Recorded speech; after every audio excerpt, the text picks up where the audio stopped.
Bonjour à tous et bienvenue dans cette nouvelle vidéo. Alors aujourd'hui on va parler du cœur du bois.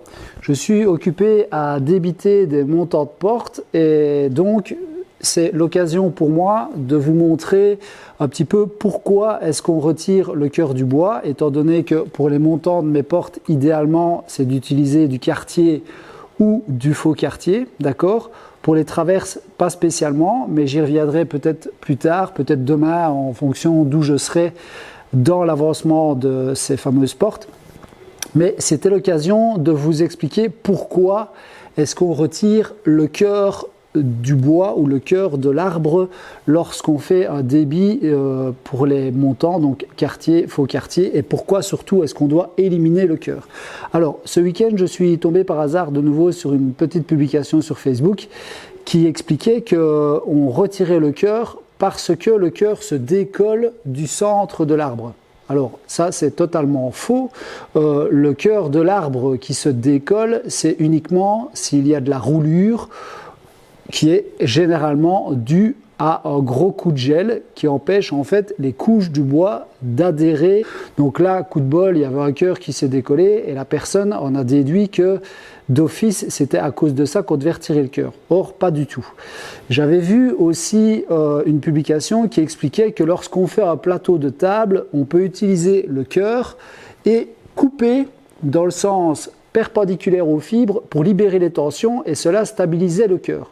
Ce qui est totalement faux aussi.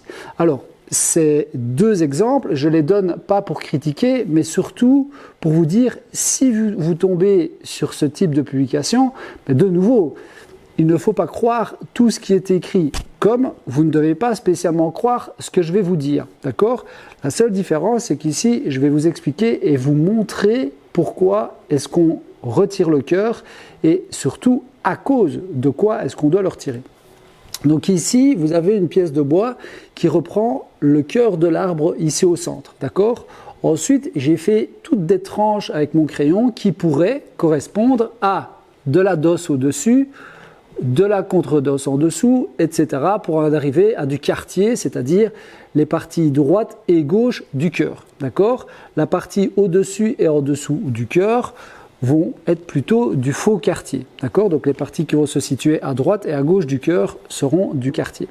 Alors pourquoi est-ce qu'on va éliminer le cœur? Tout simplement, vous allez voir la démonstration sur cette planche. Donc ceci c'est tout simplement un poteau de pergola ou autre qu'on va utiliser pour faire des supports. Donc c'est pour ça que dans ce genre de poteau, on a de temps en temps le cœur, mais quoi qu'il arrive, ces poteaux vont fendre sur un côté. Quoi qu'il arrive, il fendra toujours sur un côté. Et bien, pour votre bille de bois, d'accord, ou pour votre boule, c'est exactement la même chose. Ici, on a un cœur, d'accord. Ici, on a la partie au-dessus du cœur. Je vais retirer les planches après et vous allez vous apercevoir que c'est fissuré tout au-dessus de la planche. Ici, on a de nouveau le cœur.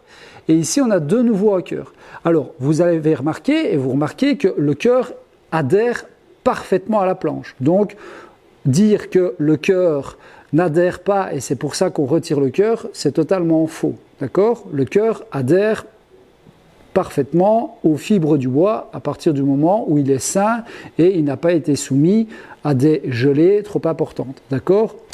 Ici, on le voit bien au centre. Il est fissuré totalement en son centre et pourtant il adhère parfaitement. Je peux essayer de tirer, il ne va pas se décrocher, d'accord? Mais par contre, il y a une fissure tout le long de ma planche qui est représentée finalement ici. Donc vous imaginez que cette planche-ci est prolongée tout le long, et bien vous allez avoir une fissure qui part debout tout le long de la planche et qui va au fur et à mesure du temps s'accentuer, d'accord? Et elle peut se reproduire évidemment en dessous. C'est pour ça que les planches de cœur généralement sont fendues au-dessus et en dessous. La planche qui est au-dessus du cœur et la planche qui est en dessous du cœur a tendance, pareil, à refendre tout le long.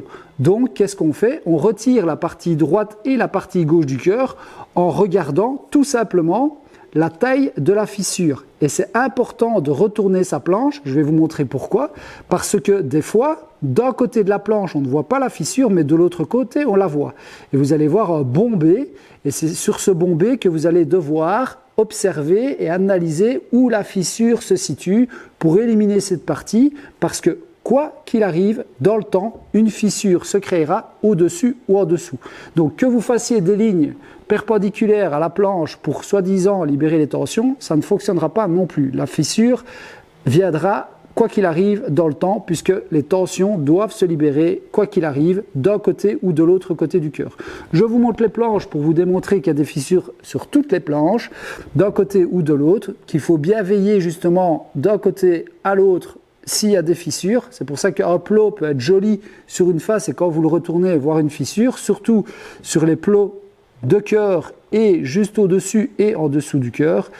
Et une fois que je vous ai montré ces planches-là, je vous laisse pour aujourd'hui.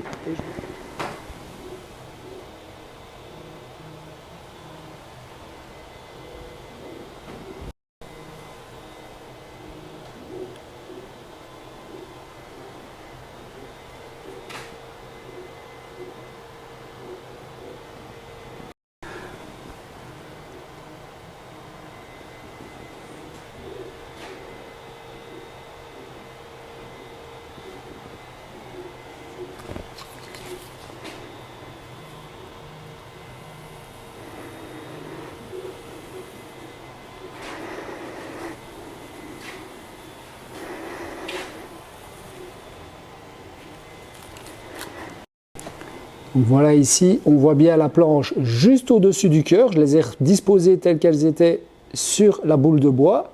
Et qu'est-ce qu'on voit?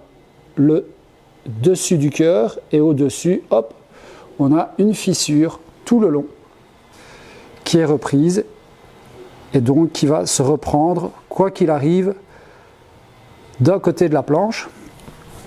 Et si je la retourne,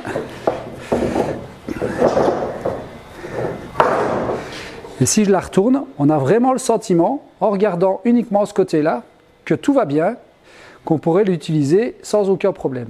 Par contre, quand on analyse d'un peu plus près, on va se rendre compte ici qu'on a une légère bosse qui est peut-être très difficile à observer.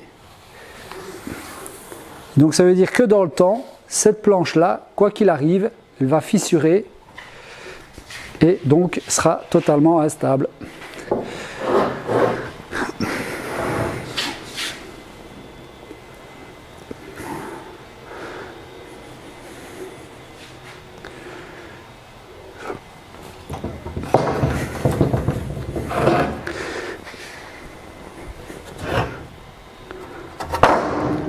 Et on voit bien donc ici la fissure.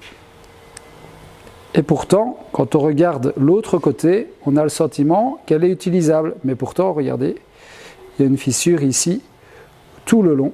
Et cette fissure est évidemment profonde, comme on va pouvoir le voir ici. Donc il va reprendre quasiment la moitié de la pièce. Et donc les fissures que vous voyez ici sont de la même profondeur. Et alors, pour finir, ici, de nouveau le cœur, et là, il n'y avait pas grand chose à retirer à gauche, à droite, on avait vraiment une fissure vraiment bien centrée, c'est pour ça que sur ce chêne, on le voit ici d'ailleurs sur la planche, on a un fil vraiment bien droit, donc on avait un cœur vraiment bien centré, et on voit bien qu'il est fissuré aussi bien sur le dessus que sur le dessous. Voilà, j'espère que cette petite démonstration vous aura convaincu sur le fait qu'il faut éliminer le cœur et surtout pourquoi l'éliminer et ne jamais le conserver. Et je vous dis donc déjà à demain pour de nouvelles aventures. Salut, salut!